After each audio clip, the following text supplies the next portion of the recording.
కాకమ్మ కమలమ్మకి ఇద్దరు కూతుర్లు. పెద్ద కూతురు కావేరి, చిన్న కూతురు మల్లి. మళ్ళీ ఎప్పుడు చాలా చిలిపి పనులు చేస్తూ ఉండేది.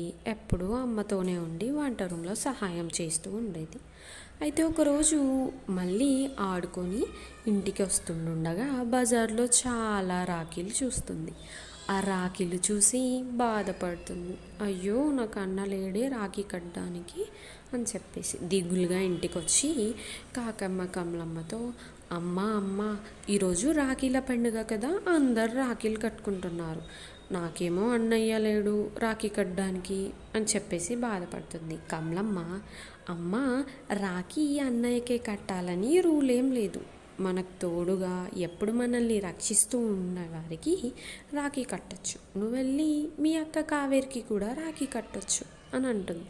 వెంటనే మళ్ళీ చాలా సంతోషంగా అక్క కావేరిని తీసుకొని బజారుకి వెళ్ళి అక్క కావేరికి నచ్చిన రాఖీ కొని ఇంటికొచ్చి కమలమ్మకి రాఖీ ఇస్తే, రాఖీలు దేవుడి దగ్గర పెట్టి పూజ చేసిస్తే సంతోషంగా కావ్యకి మళ్ళీ రాఖీ కట్టేస్తుంది.